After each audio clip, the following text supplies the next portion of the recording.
Hi, everybody, and welcome to this episode of Unchurned. I'm Josh Schachter, host of Unchurned and founder and CEO of UpdateAI. Joining me today, I'm incredibly excited about talking to Kelly Leonard. Kelly is the executive director of learning and applied improvisation at Second City in Chicago, which is like which is improv and comedy royalty. And Kelly's also the author of a book that I read a couple of years ago, really inspired me. It's called Yes and: How Improvisation Reverses No But Thinking and Improves Creativity and Collaboration. Lessons from the Second City. So a long title. That probably wasn't the whole. I have a long title and the book is a long title, and the book thing's not my fault because HarperCollins made us do it. Well, clearly it's for SEO purposes. I'm sure everybody is looking for all the long tail. So anybody who knows anything about improv, about comedy, about legendary comedians knows Second City, right? I mean, it is just the mainstay, the king of comedy. For anybody who has been kind of maybe sheltered or whatever, tell us about yourself and tell us about Second City to get things started. Sure. So we are celebrating Second City's birthday today. We're 63 years old, which means we started in 1959, December 16th, 1959. And we were the first theater of its kind. We do sketch comedy that we write through improvisation. We do social satire. So it's a comedy club, but it's also a theater. We're a member of the Actors Equity Association. Often when we're talking to someone maybe who's a tourist and has just heard and doesn't know what it is, we say it's kind of a cross between Whose Line Is It Anyway and Saturday Night Live. But we predate, of course, both those things. So I was not alive when it started. I started at Second City in 1988. It was my first gig out of college, and I was a dishwasher. The other fun fact, the other guy who got hired with me that week was a guy named Jon Favreau, who went on to direct a few famous films. And we both had mullets, and my wife has evidence of this. She has photographs were taken. I thought you were going to go the direction that your wife also has a mullet, but no, decidedly not. And even then, so I worked on the staff, and I then worked in the box office, and then I was the first director of sales at Second City. But in 1992, I got offered the job to produce at Second City. So I basically was in charge of hiring all the talent and overseeing the shows and coming up with new ideas and products and programs and that sort of thing. And I mean, my first cast included Steve Carell, Stephen Colbert, Amy Sedaris. I hired people like Jason Sudeikis, Keegan-Michael Key, Tina Fey, Amy Poehler. I mean, I worked with Seth Meyers. So it was a real golden age at the Second City. And I want to pause for a second, Kelly, because for the listeners, I want to promise you we were going to talk about business, and we were going to talk about customer relationships, customer success.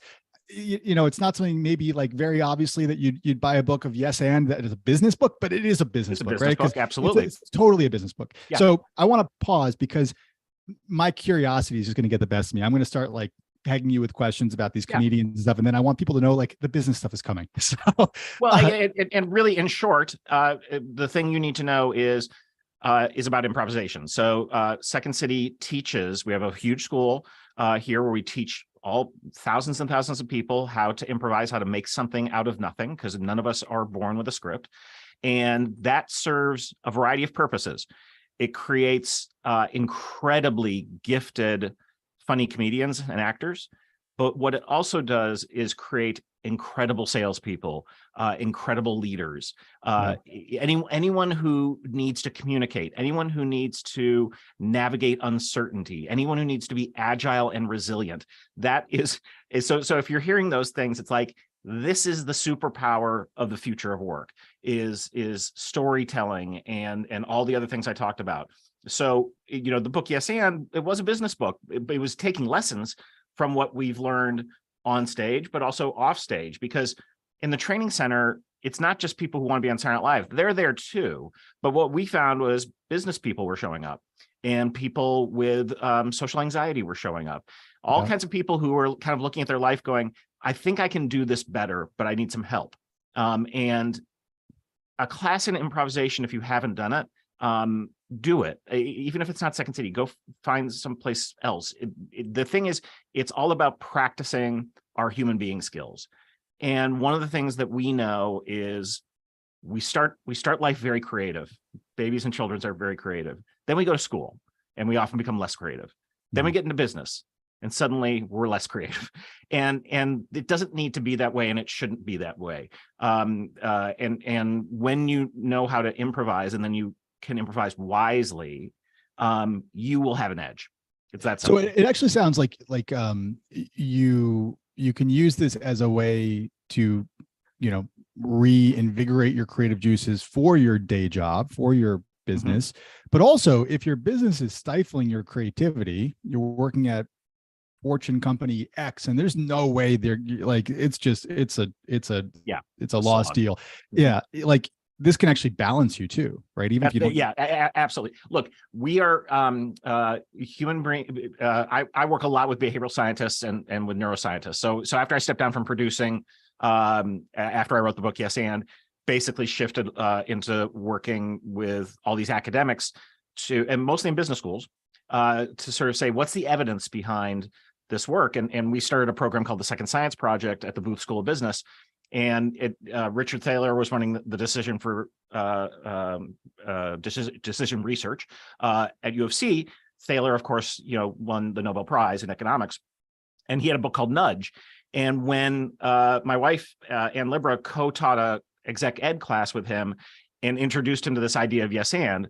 So for your listeners who might not know, the exercise basically pairs up two people, and you're pitching to the other person. Person A is pitching to person B, idea for a reunion party. And they do that for about a minute. And there's just one rule. Person B has to say no to every initiation in as many different ways as they want to.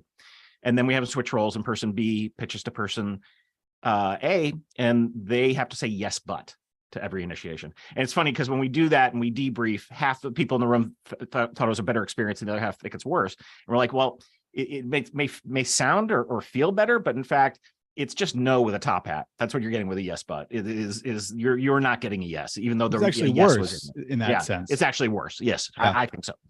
And then the third part is where you yes and this is, in Thaler's vernacular, a nudge, because what we know from behavioral economics is that people's default position is to do nothing or say no. And so having people practice this idea of yes and recognizing that you're looking for the yes and inside any conversation, which also means you're actually listening to people, but you're listening for what is the opportunity. That's a different way to walk through the world. That is not the way most of us exist in any given time. Danny Kahneman, who wrote Thinking Fast and Slow, seminal book of behavioral science, says we have a system 1 and a system 2 brain. And one of those is taking shortcuts. And that is the way we have to live like that. There's too much noise coming in. But the system 2 is deliberative. And that's where we are making decisions and we're mulling things over. When you improvise, you are rapidly shifting between your system 1 and your system 2 brain. So it's really, you're practicing what psychologists call divergent thinking, which is at its root where creativity and innovation lay. And it's strenuous at first. I mean, like you feel strenuous. Like the cogs in motion. Yeah. Like you feel that strain. So I think what you're saying is we're wired to really look for pushback. We're wired to say no. Look through threat. Yeah, we're wired to be in our tribes and look through, look at threats. And so we've been running on the savannah, far longer than we've been running for buses. And that is just an evolutionary thing that's going to be around for a while. So behavioral scientists have discovered all these heuristics, the confirmation bias, and all these different sort of things that we do. And improvisation, broadly speaking, and then minutely inside these exercises, are practicing ways of embodying ways to fight those biases. Again, looking for a phrase I often use is we're always looking to replace blame with curiosity. So I find I produced for over 2 decades here, and I've worked with Fortune 500 businesses, and we still do Second City's corporate division, Second City Works. That's what we do. We do learning and development programs for big companies, but we also create a lot of content, internal and external messaging. So because the comedy is very sticky. But the improv stuff is always the thing, especially today, that we're getting hired a lot for, that they're finding value, because there's so many generations in the workplace and they don't know how to talk to each other. Yeah. So, like I mentioned earlier, this program is speaking to a lot of folks who talk to customers day in, day out. And we can go through a few scenarios, but one that comes to mind immediately. I had a script here of questions, but we're throwing the order out the window. I'm improvising, man. I'm embodying your spirit. Yeah, let's improvise. But one thing that came to mind is you're constantly getting requests from customers, whether you're in sales or whether you're in customer success, post sales. And, oftentimes maybe that request, like, you can't fulfill immediately, or there's reasons behind the scenes that, like, no, I could never get that done. We have a backlog, or my manager would say this or whatever. And so how do people naturally yes and when the situation you can't? Yeah, when you can't. Okay. Yeah. I actually have an answer for that. Okay. When we first started this project at the University of Chicago, a small group of our top sort of performer teachers, directors, were meeting with a handful of professors, and these are sort of major figures in the field. And we took them through that yes and exercise, and they were like, "This is great. We already have the evidence that can prove why this works." And they asked the question, "What do you do when you can't yes and the person, but you need to stay inside the conversation?" And we didn't know, they didn't know, but they went and looked at research that existed and looked around. We went back and practiced some stuff out on stage. And when we came together, we had an idea, and we took this idea, turned it into this exercise, and there's a paper coming out next year. And basically the idea is thank you because. So when you are in a disagreement or a situation where you can't agree with the person, but you need this thing to keep going, you first thank them, which sets off the gratitude part of the brain. Everyone loves that. There's no threat. And the because is crucial. You find something, anything, no matter how small, that you can agree with what they said. Thank you, because you just brought something to my attention that I don't know how to solve, and I'd like to figure out how to solve it.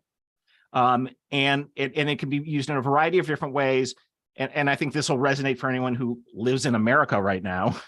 Yeah. That we are all about the canceling. We are all about the, not listening and not talking. And guess what? That doesn't get us anywhere. We have to all do this together. That's what the human experience is about. And I'm not saying you have to put up with, unjust systems. I'm saying in many cases, we let low stake, low level, dumb stuff get in the way of a potentially flourishing relationship, and be that with a friend, a partner, and a customer. People want to be in delight, and they get that feeling. They can get that feeling with a human relationship. So one of the things that's always bugged me, especially in recent years, as I've worked with the business schools and with businesses, is in businesses how much they don't pay attention to what we know about human behavior. Why would you not use the science of human behavior? Because you're probably have human beings selling to other human beings. I'll give you a good example. So Nick Epley, who's one of the scientists we work with, he wrote a fantastic book called Mind Wise. And Nick studies all the various ways that we don't communicate well with each other. And he discovered through a study that people, generally speaking, are wary at self-disclosure. They think other people don't want to know the details of lives. In fact, it's the opposite. And what happens when you disclose even some small stuff, you have a dog, that sort of thing, and people will respond. They might have a cat, but they like pets. So then you have that sort of thing. Yeah. It is actually deceptively simple to build relationships with your new clients and existing clients, even more so as you begin to self-disclose a little bit more in some interesting, as you discover what passion areas might cross over. And we created an exercise to teach people this, and it's called Universal Unique. And we pair up people and we say, all right, the first person, you're gonna say how people grocery shop, just universal. You get into a car, you go to the store, blah, blah, blah. Do that for about a minute. Then we have them say, all right, now take a minute, think about how you personally grocery shop. Now, over the next minute, tell them how you grocery shop. And then when we debrief this, everyone's like, I learned so much. because we're all freaks, let's admit it, that thing. And we all have tells, and they usually revolve around banal things like grocery shopping. I know I do. I'm very specific in terms of my patterns of where I go and the fact that I always forget my bags and all that stuff. But those small moments can be incredible opportunities to build relationships. And I had one of my very first bosses when I ran a video store in Wilmette, Illinois, said all business is relationships. And I do not think he was wrong. No, I totally agree. I mean, I don't know about you. I find it hard to build relationships with people that come across as very kind of closed, and they're unwilling to share personal information. I need that. Yes. I need to nourish on that. And I sometimes overshare. I'll be completely, Yeah, so do I. Yeah. I mean, like I had a LinkedIn post yesterday. It's funny, like, and we were talking about like, what's your, oh, geez, I don't even know the origin of this, but anyways, I started oversharing. I started joking around with somebody on LinkedIn about how I'd take bathroom breaks at night. And that's my biggest problem I got to solve, is like not getting up to go pee in the middle of the night. But also though, like, and maybe it's just me being eccentric, right? Probably. Yeah. 80%, but 20% of it is I'm actually trying to break down a certain barrier, and I'm actually trying to be my authentic self. And by like, there's a method in that madness, right? Of opening myself up, because I think that's how they're going to open up. And I found that it's worked. You know, I've been able to develop lots of relationships through that approach. I think that one of the things that's true in improvisational theater is you're creating a variety of characters in any given evening. And that mirrors something that exists in world, because we are a variety of selves. There's science to back this up, but I think it's a mistake to think of like there's one authentic self that's you. And I think that also is bad when it's like, well, I have a work self and a home self. It's like, no, you have many selves. I have many selves at work. The way I talk to the CEO of the company is very different than my friend Abby, who's in the office next to me. It just is, and it needs to be. And that doesn't mean that's okay. I'm not being not authentic to myself. I'm being highly authentic to myself and recognizing the nuances of the room I'm in and the audience I have. So one of the things that's a huge value when you get hired at Second City, you usually go into one of three touring companies, kind of our AAA clubs, and you tour all across the country performing at colleges, clubs, performing arts centers, theaters, and you develop the skill of like, okay, it's different in the South. Right. Than it is in LA or New York, and it's different in the Midwest, and it's going to be different in this church than it is in this club, and so you make these subtle shifts, and that's great, and it's great practice for then the way you're going to then exist in your career if you're in the entertainment industry, because it's going to be different if you're on TV, different if you're on film, different if you're on a stage, different if you're in a writer's room, and that's that's no different than all the ways we work in business. You know, I held many, although I've worked at Second City for 34 years, I've done so many different jobs here, and all of them required a shift in how I worked or the different ways I was working. And so it's interesting. One of the things, because we do so much work in the business schools, we're embedded in a class in Harvard.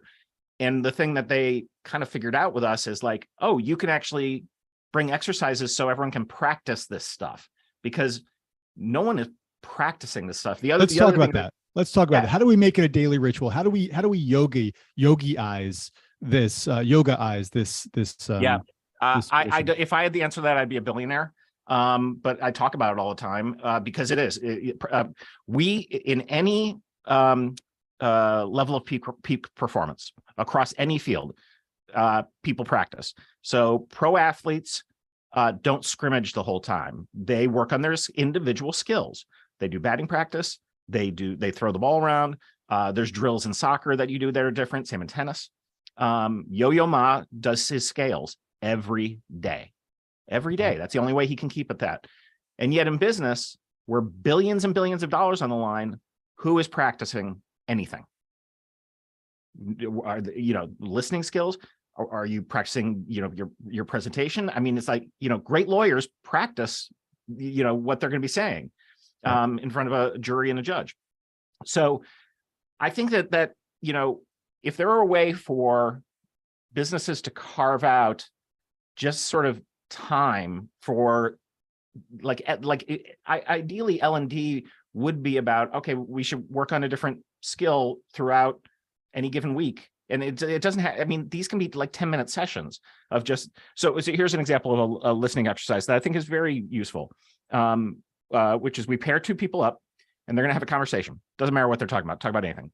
But there's one rule, and that is your response, the sentence you're going to respond to has to begin with the last word the other person spoke. So a couple things are happening there. One, it's forcing you to listen to the end of a sentence, which we don't do very often as human beings.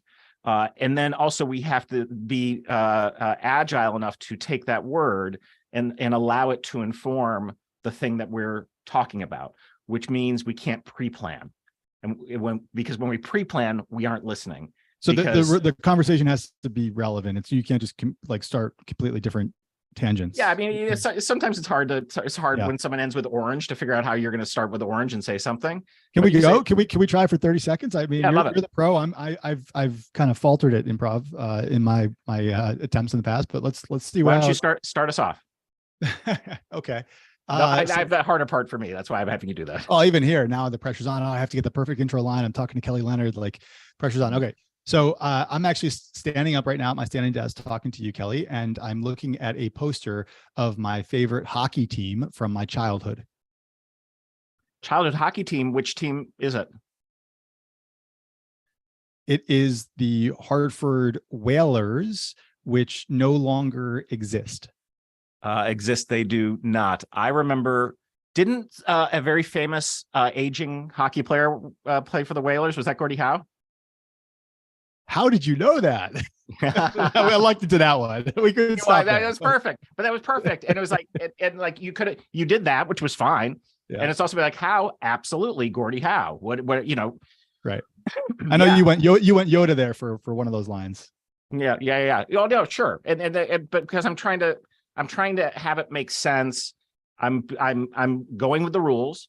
And so that's important because it's making sure I listen. And then I don't want to put too much of myself. This is the thing we do is we put so much pressure on ourselves to like, oh, I got to be perfect. I do that when both of us are concerned with that. We're both paying attention to ourselves mostly, and because we're worried about looking good. So when you can begin to shed that just opens up whole other areas of communication. And also, it's not just about words. So one thing I think when you and I chatted first, I might have told you that the origin story of all these exercises, these improv exercises that get taught at Second City, actually started with a social worker by the name of Viola Spolin in the 20s and 30s at Jane Addams Hull House on the south side of Chicago. And her job was to better assimilate the immigrant children who were coming into her care. So a lot of the early exercises were in gibberish or silence because the kids didn't share language, but she still needed them to come together and find ways to communicate and empathize and play. And her son, Paul Sills, was studying at the University of Chicago. He loved these exercises, these games. He taught them to his friends, Mike Nichols, Elaine May, Alan Arkin, among others. They formed the first improvisational theater in America, the Compass Players, in 1957, that morphs into the Second City in 1959. So it wasn't even, yes, they were theater games, but they were in the service of immigrant children communicating. Yeah. And so no surprise that then someone sort of figured out that, wow, communication is so vital in work and it's so disastrous so often, whether it's just the ill-timed email or I saw I think was the Washington Post is doing layoffs or whatever, and then the guy wouldn't even take questions afterwards to people. It's like, no, that's not, you gotta be present for your people, especially in dire times. Yeah. That is just a like, what a business mistake. Yeah. What a terrible moment of leadership. I want to get back to some of the scenarios here. We talked about the how do you yes and when you can't? And I love that. Thank you, because I'm bookmarking that moment right now to come back to in my own experiences. Let's talk about another one. When in a lot of companies, you're handing over the relationship. So sales hands over to customer success, they hand over to support, so you're always warming up new relationships. How do you suggest, are there professional or easy yet professional ways to get that rapport going quickly with a customer? or with anybody? Well, I mean, the one earlier that I spoke about in terms of sharing small details, I think is a good one, certainly. And that does create sort of instant rapport, or can. Okay. I think the other thing is when you listen. So people talk about active listening, and that's not wrong. But I think there's not everyone knows exactly what different kinds of active listening consists of. So one is the science pretty much shows that if I'm just silent and listening to you, that is worse than if I'm at least making some noise of acknowledgement throughout. So I've been challenged by this by certain people, but I'm like, it's in the literature, and it's sort of like, no, you need to know I'm here. And I'm like, okay, yeah. And then stop. I want to stop you on this. I want to double click on what you just said. Is this how you said this? And then it's very gratifying to be heard and seen as a human being. But then the other thing you're doing is really trying to learn what's important to this person. So I started a podcast 4 or 5 years ago called Getting to Yes and it's on WGN Radio in Chicago, and then also through Second City. So I interview a scientist, an author, a business leader every single week, and I'm reading about 2 books a week in a variety of fields. And one of the things that I've realized is been life and work changing for me is when I always read the book, I always read the full book, and I underline. And I'm a voracious reader, so this is not hard for me. But I didn't do it like this before. So I read the whole book, I underline it. Then I go through what I've underlined, and I type which notes I'm going to use for the podcast. Then I have the podcast. And what I am doing is creating what's called a learning loop. So the way we learn best is when we can read the information, soak it up, and then spit it out back to the other person, and then hear what they say. And then inevitably, and this happens a lot, I hit it off with the guest, and we are like, hey, I've got a project idea. So I had actually interviewed Wendy Smith, who wrote a fantastic book, is getting a lot of attention, called Both and Thinking, about how navigating ambiguity. She's a professor at the University of Delaware. Well, I just hosted her and 3 of her colleagues for 2 days at Second City, watching shows, seeing workshops, coming up with ideas of things we could study and work on together. And it's like, wow, that happened because we had this really informed half-hour discussion. I did my work. I read her stuff, and I tried to think about it. And then it's like, oh my God, is that all it took? I wish I had this note at 26 when I became a producer at Second City, because I think I could have done way more amazing things if I'd known that. Just read the book, find ways of back and forth. And you add that to your arsenal that then you can bring into whatever the next conversation is. Yeah. Any tips around dealing with somebody who's a big kvetcher? They like to complain. There's escalation, right? We all know that folks that talk to customers have to deal with complaints and escalations. Is there anything to disarm, or does that just go back to the thank you because? I don't know. I mean, comedy is a superpower, which also means it can be used for evil. That's true too. And I don't want to suggest that people who don't have the ability to use comedy don't. I use it to diffuse things all the time, and it's very useful. And sometimes that's finding a common enemy.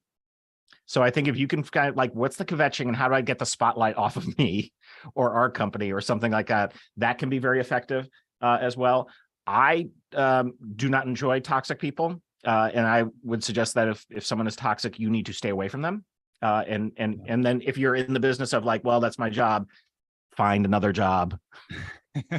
This is not healthy. Well, that's a good point too as well. Yeah.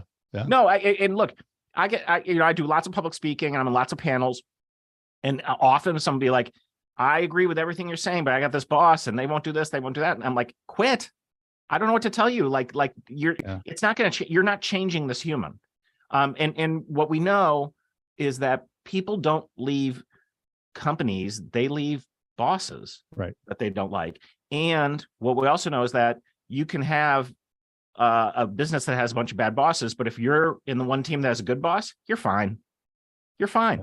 Because your day to day You're happy. So I have a great boss right now. I have the best boss I've ever had in my career at Second City. And this person listens to me, values what I say, challenges me, makes me understand what I am actually responsible for. And there's a high degree of trust that goes both ways.